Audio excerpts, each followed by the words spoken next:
Funny, coming down to the sea, it's sort of the beginning of a new phase, a better phase, because this has been a really hard 6 months. So this is a bit, and the spring's coming, and everybody seems to be out playing. It's a nice feeling. It's a nice feeling at a time when we need a nice feeling.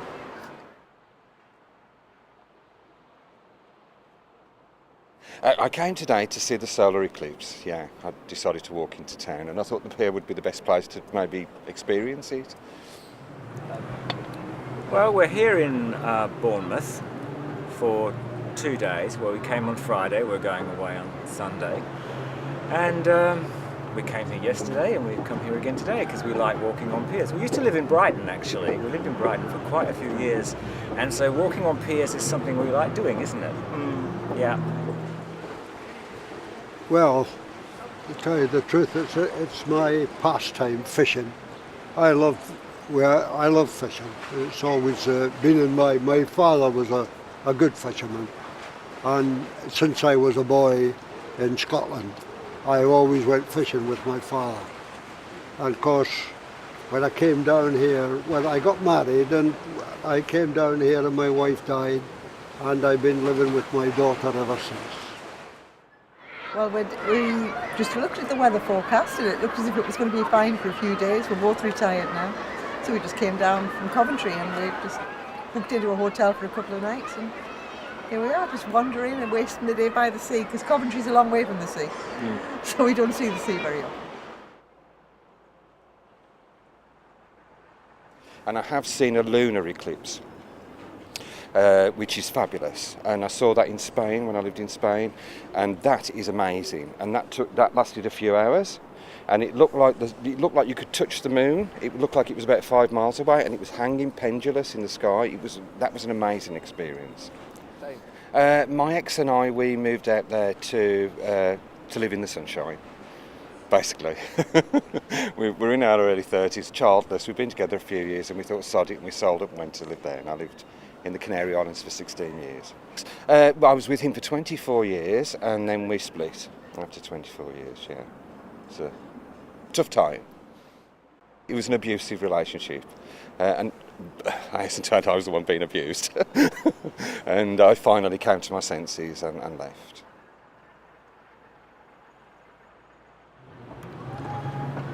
We have known each other since 1983. Yeah. And we're married. We are married, yes. We did it in a very low-key way. It wasn't a big event at all. In fact, it was hardly an event at all to anyone else except us, was it? Yeah. David's not well, so we decided it's legally available to us to get married. And yeah, at the time that we got married, it looked like he wasn't going to be around for much longer. So, but that's not the case now. I'm still here, as you see. Yes. I was in the Navy from 1942 to 46, and I was on the convoy duty all the time with the escort on the ships. I went up to Archangel on the convoys, and then I moved down into the Mediterranean. We were running on the ships to North Africa. We were in the convoys there. When you see life today and the way things are going, it makes you think what the war was all about. I mean, to say, they said it was for freedom. But when I see what goes on in the world now, the criminals and the laws and that, and I think, was it all worthwhile? People turn around and say, oh, we had to have a war for freedom and all the rest of it. But to me at times I think to myself, was it all worthwhile getting yourself knocked about of that, what they called us? They always said that we were fighting for freedom. And when I came out of the Navy, I thought to myself, was it all worthwhile? We're both retired now. I was a school office manager and Reg was an ambulance man. But Reg has been poorly for about 6 months. He's just starting to get well again now. So coming to the sea was another thing, a bit of fresh air, and it just revitalises you, doesn't it, really? Well, I had a have still because my condition was treatable, but it's not curable. very similar to leukemia. It's going to take, and it's taken 6 months of chemotherapy to stop it where it's at now. How long it will stay stopped for, I don't know. It could be 6 months, it could be 6 years. My ex was he's a narcissist, and I shouldn't have been with him for 5 minutes really, but I got caught up in the relationship as people do, and I do understand why people stay in abusive relationships. You get caught, and you keep going and you keep going and keep going, and you keep hoping things will change. And eventually I fell very ill, which apparently is a classic pattern, and I became ill, and then subsequently, as soon as I was ill, he didn't want to know anyway, and so then I had to have some help, which I did have, and I'm fine now, and I'm recovered.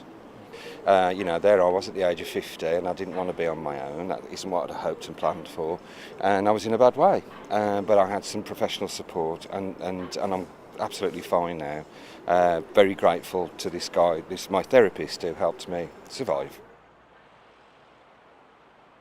I have a brain tumour, and I'm being treated for it at the moment. And this has been dragging on for about 15 months now. But they're finally doing kind of full-on treatment where I go in. I'm currently having radiotherapy. It's on the side of my head, and I've only just started that quite recently, and so that's got to keep on going for weeks and weeks. It's an incredible bore. You have to go into the hospital every day. You have to sort of go into the hospital, and they stick you in this machine, and it's not for very long, but getting there, going away again, all of that sort of takes a fair while.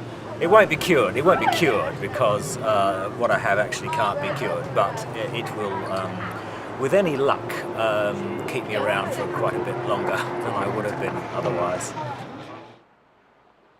We were more or less kids when we got together, and I think when you've been together this long, you're not with the same person after this amount of time, and you either grow together or you grow apart, or you do what we've done, and we've had bumpy bits and smooth bits, and I think that's just the way it is. But mostly it's been smooth, and mostly it's been a very loving, supportive, fabulous marriage. I feel as lucky as you can possibly be.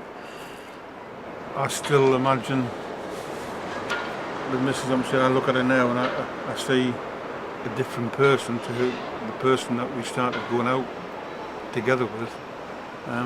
But in my mind's eye, she's still the little 16-year-old nurse with a black gabardine coat, walking past the bus stop that I had to stand and wait for a bus when I was going home and she was walking home. And a set of legs that seemed to be on wheels that walked that fast. That's the way I always imagine her. That's the way when I close my eyes and when I think about it, she's still that little 16-year-old girl. Silly, possibly. That's not silly, that's lovely. That's lovely. That's the way I always imagine her. That's the way I always think of her. I don't see her as the lady that you're seeing.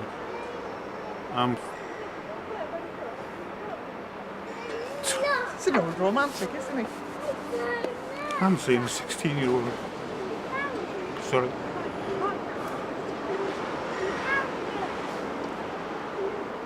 In this last 6 months, she's been a brick. I couldn't have done it without her. My fondest memory from when I was a child. Oh gosh, a holiday in Devon in September 1970. Oh, well, it was the first holiday we'd ever had. I am genuinely a working class guy, and it was the first holiday, and my parents rented a caravan in the end, last week in September, and the weather was wonderful, can you believe? And it was our first ever holiday. Unfortunately, and this is absolutely true, guys, 9 weeks later my mother died. So that always is, Sandy Bay in Devon will always remain to me a very special time. I think I was recently watching the interview with Madonna, who, believe it or not, guys, is the same age as me. And her mother died when she was a child. And in her albums over the years, there are always tracks that relate to her, how she feels about that. And I think, and I've heard her say this, you're saying how it affected me then, and I've realised, I was listening to it the other day, and I thought, it never stops affecting us. As a 57-year-old man, a central core relationship that most people enjoy hasn't been there. And we never ever recover, which is awful, isn't it? But we never recover from that relationship. I have friends that are older than me who still have their mother. And they have absolutely no idea what it's like to grow up without a mother. They've got no idea at all. And so I know that sounds like a poor me story, but it's actually just a psychological reality that this parent, your mom, has a huge impact upon your life. And when she's not there, there's an element of it missing. And it's interesting because Madonna captures this in some of her work. She talks about the fact that she's a mother herself now, but she's aware that this relationship is missing. When you're like that and you're in the forces, you're behind a gun, you're using ammunition, you hit anything, you hit an aircraft or whatever, you don't know if you've killed anybody. We brought planes down, but the point is we don't know if I never personally shot anybody, but the point is always in the back of my mind that I helped to blink and shoot them. But the point was, there was never any, I never know cold-bloodedness. No, it was just, I was behind, one of the men behind the guns, and that was it. I met a couple of German prisoners that we had, and I got speaking to them. And this was after the war. This was chaps that had been in a prison camp. And I got speaking to them, and they were very nice chaps, and I thought, well, what was it all about? I mean, did we killed and shot people, and we shot at them and that, and personally, I wouldn't have lifted a thing to kill anybody. They were quite nice people. They were the same as us, doing what the government, that we were doing for the government. You know, that's the kind of thing you get. I mean, to say is, it's the same as me. You'd be a different chap to me. You belong to another country. We are at war. Why should I kill you if I don't know your beliefs? And you know, you just don't take it out on people, do you? I mean, it's your governments that cause all this. You know. Yeah. We went through a phase. I think it was about the time we were having our silver wedding, where lots of people that we knew, their marriages were breaking up, and I almost felt guilty that we were all right. And I don't know why we're all right and others people aren't. I just feel lucky, you know. And we're very, very lucky. And he's wrong, he would have got through it without me. It's lovely when somebody else is there, because when you go for these heavy treatments, the illness Reg has got is called amyloidosis. It's very rare. And when you go for the chemo, there are several people being treated at the same time. And some of them are so young, and some of them are on their own. And I think they're the people that you really, really, your heart breaks for, because that must be so hard. It's almost, I know Reg has the illness, but we've both got the illness really, because you both, I don't feel the pain physically. But sometimes I think it's worse to watch it, because I feel totally impotent.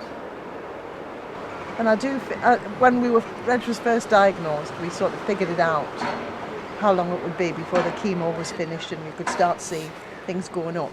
And we reckoned it would be the spring. And this is it.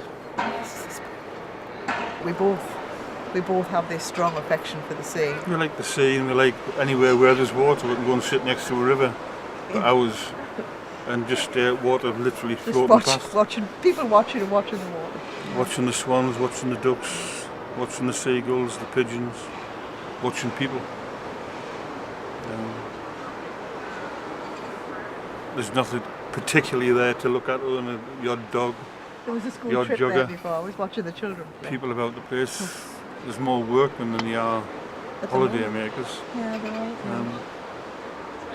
But it's still nice to be here. If you weren't here, you'd have to be somewhere. And here's as good as anywhere. It's beautiful here. We like it here.